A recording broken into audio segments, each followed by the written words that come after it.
하나님의 말씀 같이 보시겠습니다. 룻기 1장입니다.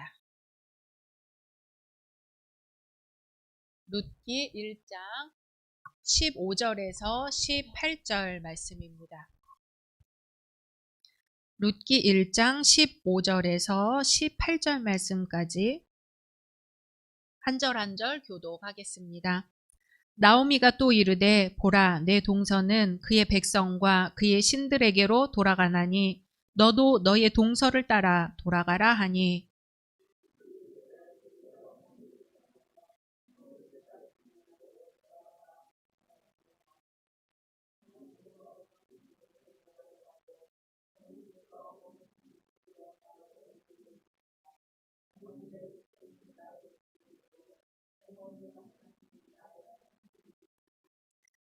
어머니께서 죽으시는 곳에서 나도 죽어 거기 묻힐 것이라.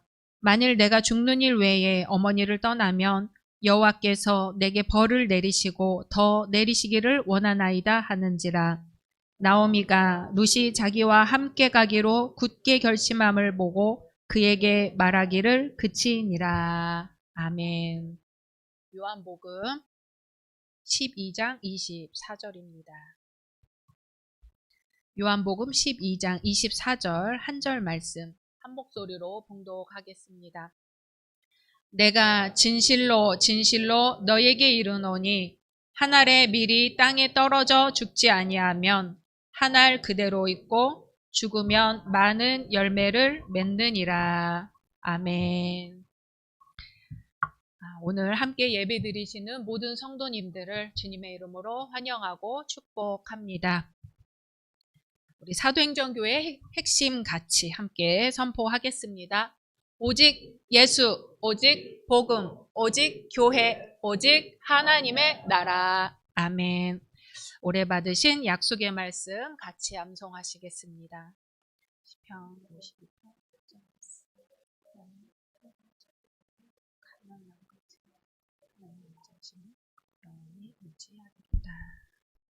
아멘. 말씀대로 이루어 주실 줄로 믿습니다.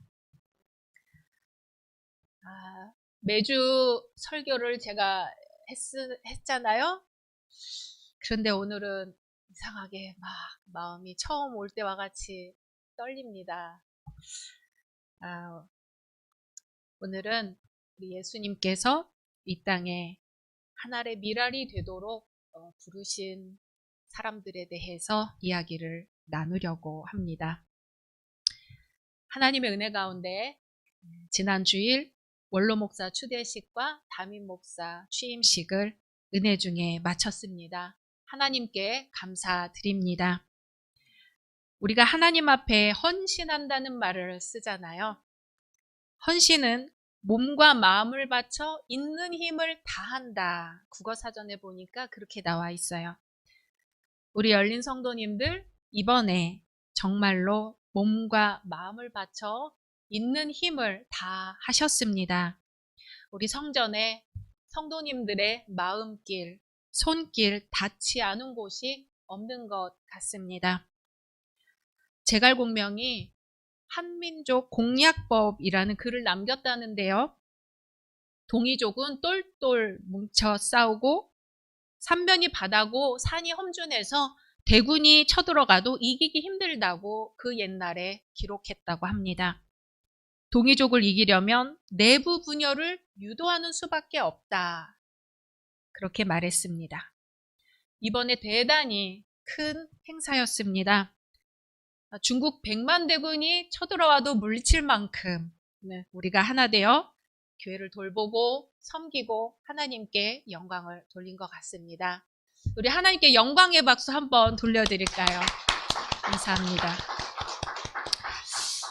취임식을 하고 나니까 두 가지 마음이 들어요. 하나는 감사하다.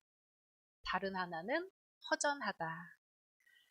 양명두 목사님께서 이미 작년 6월부터 안식년 들어가시면서 저한테 모든 것을 위임하고 가셨기 때문에 실제로는 그때부터 저를 중심으로 교회가 돌아갔다고 봐도 되는데 그때는 몰랐는데 그래도 마음은 우리 양 목사님이 뒤에 계시다는 것을 알고 있어서 든든하고 의지가 됐던가 봐요.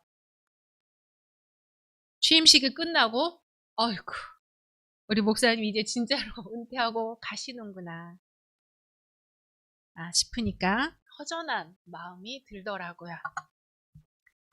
나무를 심은 사람이라는 그림책이 있습니다. 엘제아르 부피에라는 양치기가 나와요. 실제 인물이죠. 아들이 죽고 아내가 죽고 혼자 양을 치면서 살았습니다. 그런데 사는 곳이 황량했어요. 교회 종탑도 무너지고 마을 사람들도 다 떠나고 샘도 말라버렸습니다. 엘제아르 부피에는 나무가 없어서 이렇게 황폐화되었다고 생각을 했어요. 1910년부터 도토리를 골라서 땅에 심기 시작합니다. 하루에 100개씩 심었어요. 도토리를 10만 개 골라 심으면 그중 1만 개 정도만 살아남았다고 합니다. 그래도 포기하지 않고 방법을 생각해 묘목을 옮겨 심고 더 잘 자라게 할 수 있는 방법을 연구했습니다. 엘제아르 부피에는 30년 넘게 나무 심기를 계속했습니다. 사람들 없는 곳에서 혼자서 나무를 계속 심었던지라 나중에는 말하는 법을 잊어버릴 정도가 되었습니다.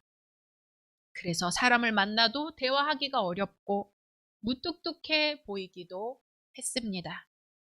하지만 황무지였던 곳은 푸른 숲이 되어 졸졸졸 시냇물 소리가 들렸고 떠났던 사람들이 돌아와 웃음소리가 끊이지 않는 마을 공동체를 이루었습니다. 어느 날은 산림감독원이 이 엘제아르 부피에게 숲이 불탈지도 모르니까 불 피우는 걸 조심하라고 이야기하는 거예요. 이 사람이 숲을 가꾼 장본인이라는 것을 몰랐던 거지요. 그만큼 누가 알아주는 것하고는 상관없이 그렇게 혼자 묵묵히 나무 심기를 계속했습니다. 그런데 이 한 사람의 나무 심기가 이뤄낸 결과는 어마어마한 것이었습니다. 사람이 살 수 없던 곳을 사람이 살 수 있는 곳으로 만들어낸 것이지요. 교회를 개척하는 분들의 노고는 이루 말할 수 없습니다. 제가 이루 말할 수 없다고 하는 이 말하는 순간조차 저는 그것을 다 헤아릴 수가 없습니다. 공교롭게도 제가 전임 사역했던 교회는 다 그 목사님들이 개척하신 교회였어요. 전에 한목교회는 김종길 목사님이 3번째로 개척하신 교회였고 그 다음 여기 열린교회도 양명두 목사님이 개척하신 교회였고 서울에 있던 사교 작은 교회도 김경재 목사님이 개척하신 교회였고 직전에 있던 동탄 하이교회도 김모건 목사님이 개척하신 교회였습니다. 그러고 보니까 여기 열린교회로 오려고 그렇게 개척교회에 있지 않았나 싶은 생각이 들어요. 한 군데도 제가 계획하고 생각해서 가려고 했던 교회는 하나도 없었습니다.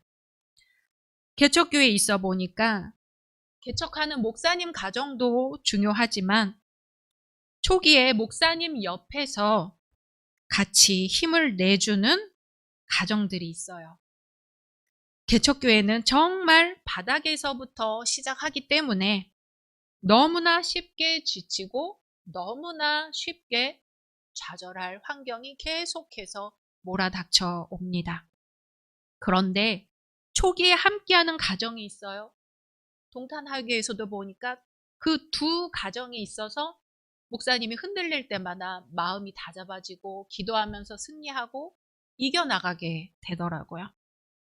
그 가정들이 있어 다시 힘을 내고 다시 웃고 다시 일어서고 또 다시 일어섭니다.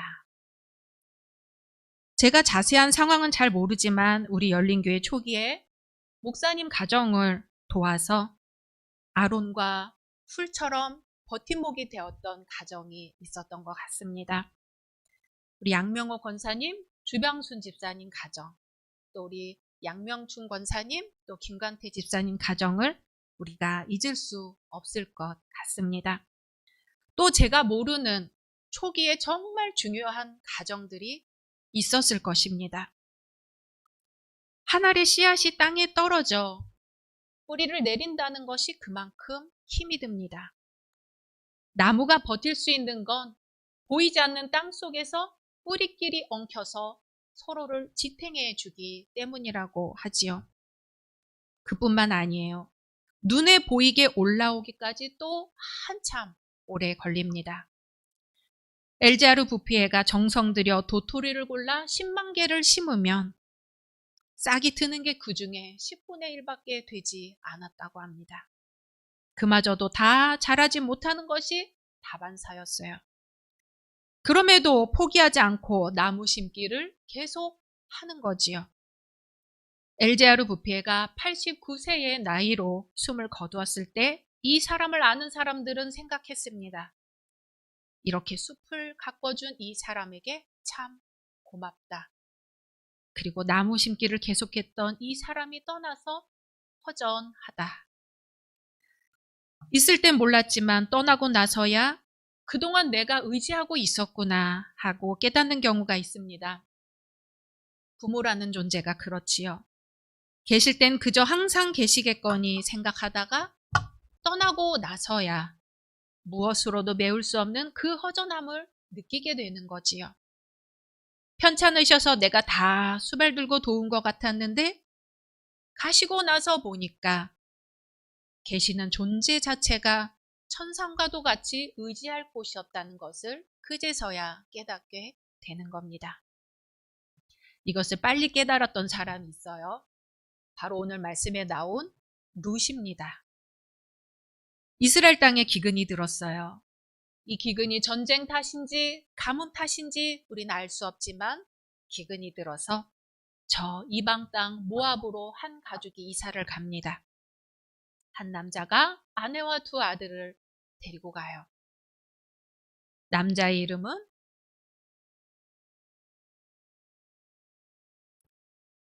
엘리멜렉, 그리고 아내의 이름은 나오미, 두 아들은 말론과 기럯입니다.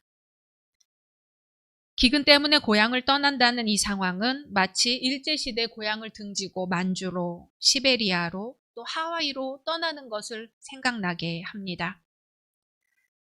이들은 기근 때문에 이방 땅 모압에 갔다가 거기 정착을 하지요.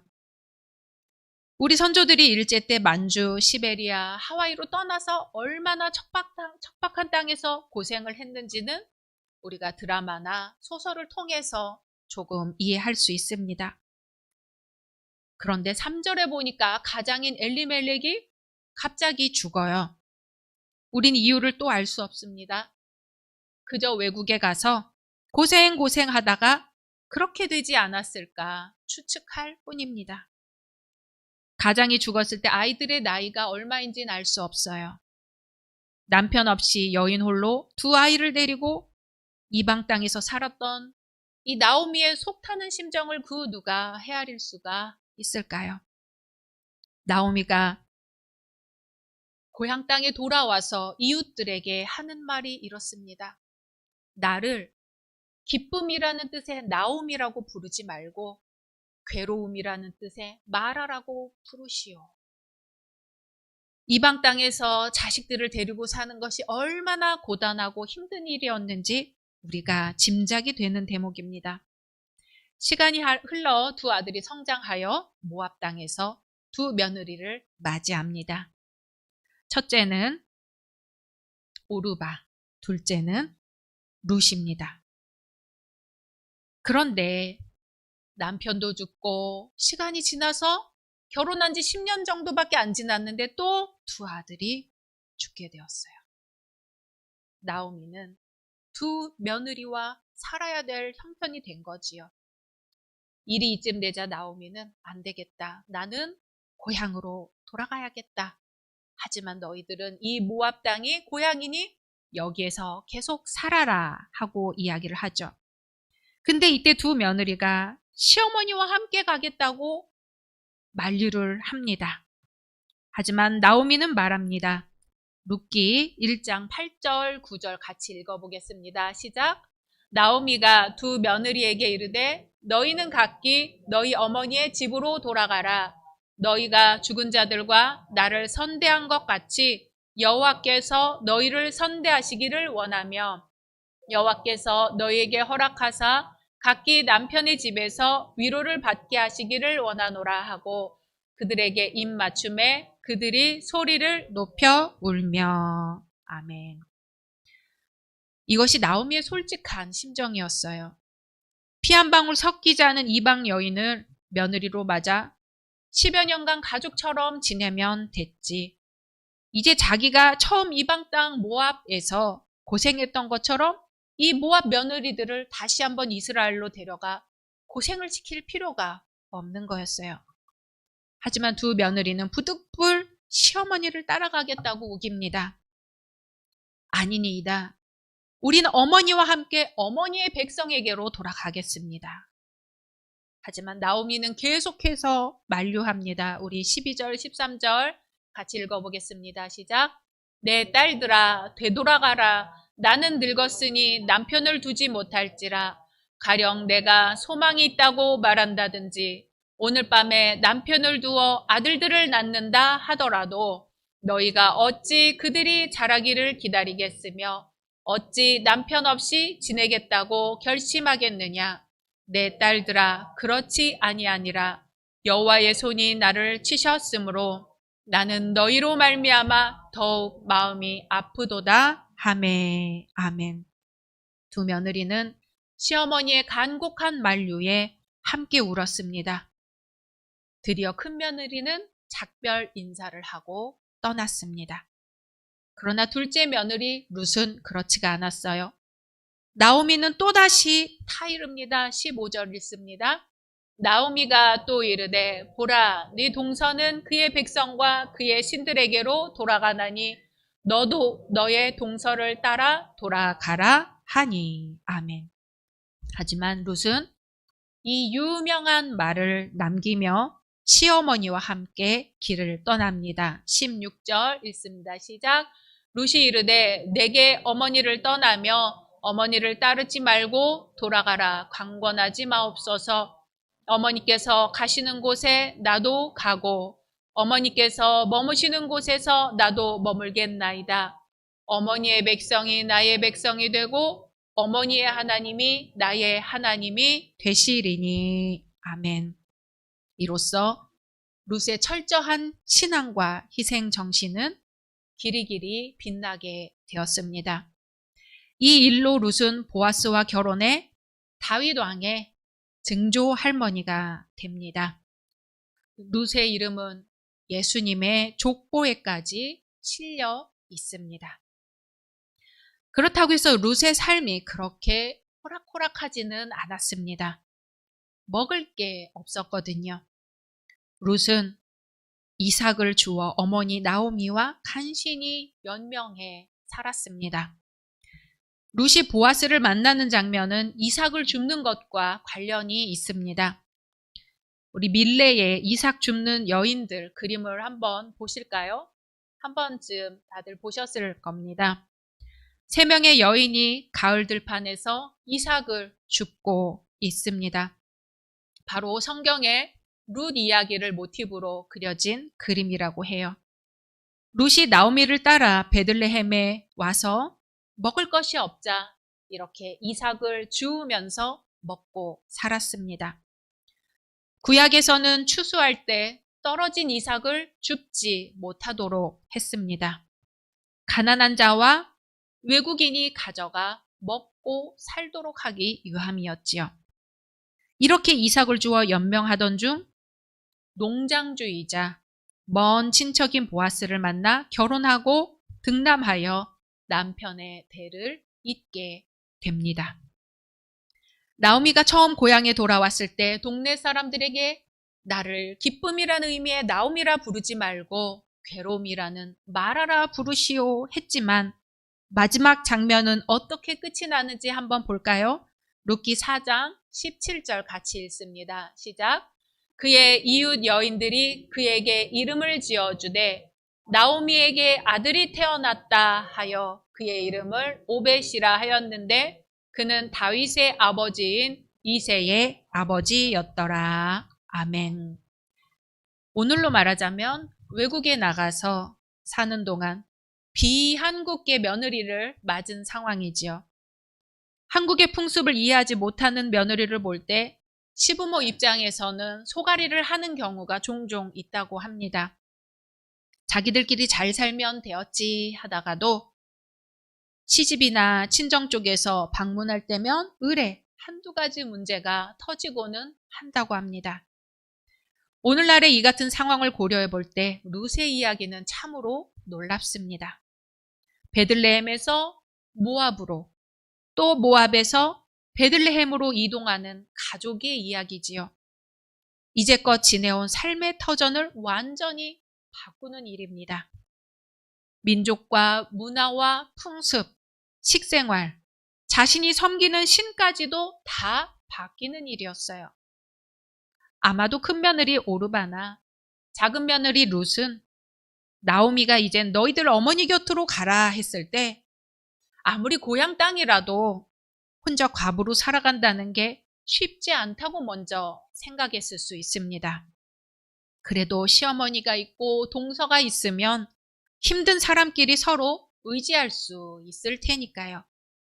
하지만 오르바는 시어머니의 만류에 결국 뜻을 돌렸습니다.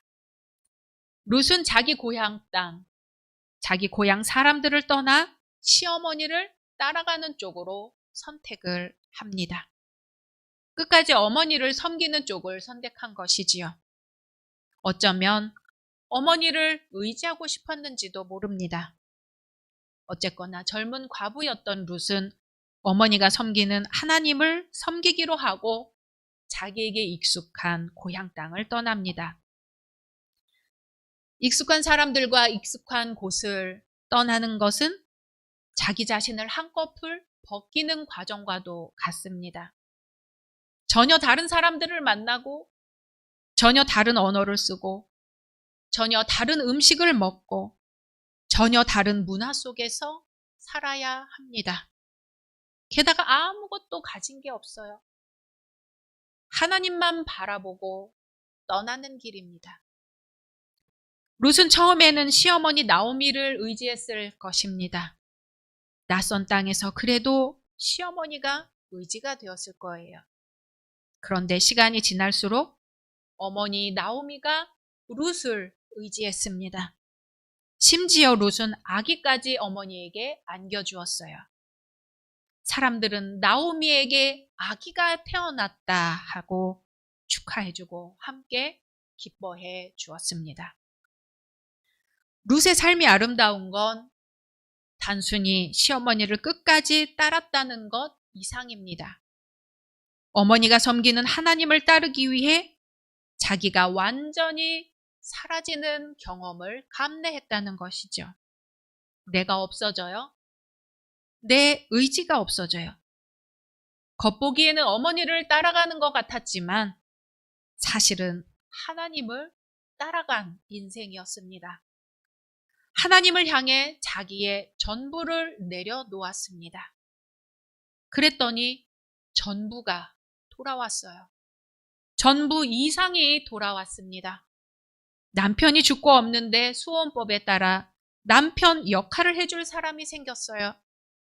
자식이 없었는데 남편의 대를 이어갈 아들을 낳았습니다. 그 아들은 장차 이스라엘의 최고 왕으로 칭송받는 다윗 왕의 할아버지예요. 예수님의 육신의 조상입니다. 이방 여인 룻은 예수님의 조상의 족보에 이름이 오르게 되었어요. 이유는 단 하나입니다. 하나님만 바라보고 길을 떠났다는 것이죠. 오늘은 우리 교단에서 정한 5.18 민주화 운동 기념주일입니다. 독일 공영방송의 힌츠페터라는 이름을 여러분 들어보셨을 겁니다. 영화 택시 운전사에서 나온 독일인 기자의 이름입니다. 힌츠페터 말고도 5.18 광주의 외국인 목격자가 있습니다. 얼마 전에 회고록을 출간한 데이비드 돌린저입니다. 1980년 평화봉사단으로 영암 보건소에 왔다가 광주의 현장을 목격했습니다. 돌린저는 광주 항쟁의 첫날 5월 18일부터 마지막 날 5월 27일까지 현장을 목격한 소수의 외국인 중 한 명입니다. 계엄군이 전남 도청으로 쳐들어올 것이란 소식을 듣고 광주 시민과 생사를 함께 하겠다고 도청에서 하룻밤을 보낸 유일한 외국인입니다. 당시 한국어 선생님이 숲 림자에 큰 구름이라는 뜻으로 임대운이라는 한국 이름을 지어줬다고 해요. 돌린저는 광주 도청 광장 앞에서 헬리콥터에서 군인들이 사람들의 등에 대고 총을 쏘는 장면을 목격한 증인이기도 합니다. 이 장면을 보고는 온몸이 얼어붙었다고 해요. 외국 기자들의 통역을 맡으며 광주 기독병원에 갔을 때는 의사들이 총상을 입은 환자들의 엑스레이 사진을 보여줍니다. 아주 높은 곳에서 내려쏜 총탄의 흔적이었습니다. 헬리콥터 발포는 사실이었습니다. 광주의 참상을 처음 세계 영상으로 알린 위르겐 힌츠페터 기자도 이때 만났습니다. 그는 회고록에 어떻게 인간이 인간에게 이런 짓을 할 수 있는지 도무지 이해할 수 없었다고 합니다. 이런 광경을 내 눈으로 보고도 모른 채 하는 것은 도덕적으로 잘못이라고 해요. 이곳에 남아 증인이 되어야 한다고 고백합니다. 외국인이 우리나라의 진실을 알리기 위해 어려운 결정을 내렸습니다.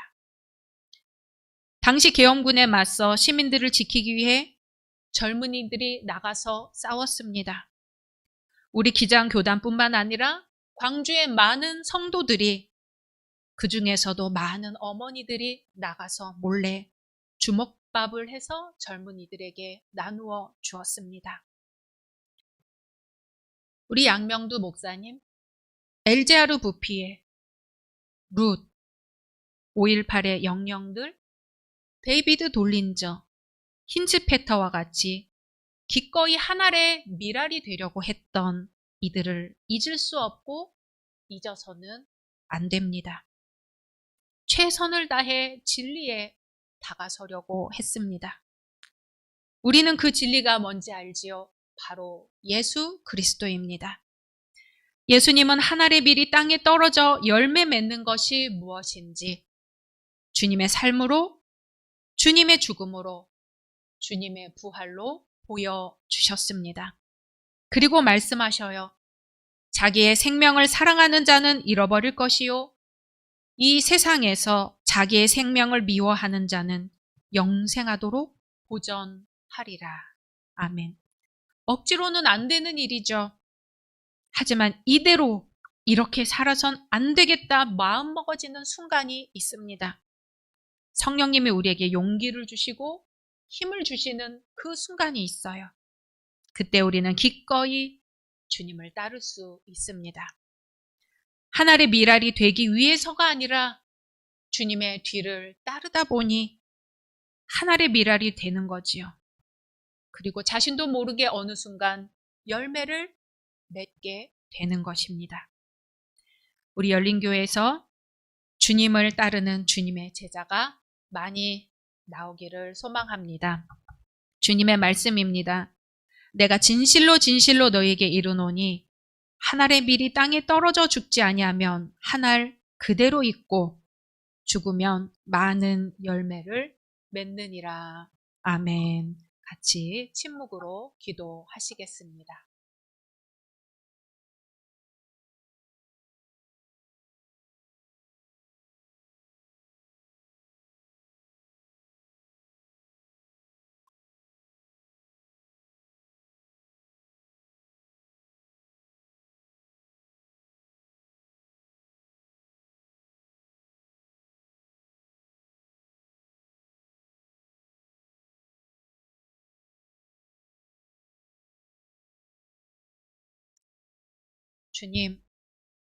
주님께서 우리를 위하여 십자가에 달려 돌아가시고 그러한 주님의 십자가를 바라보며 주님의 뒤를 따라간 우리의 믿음의 선조들을 생각해 봅니다.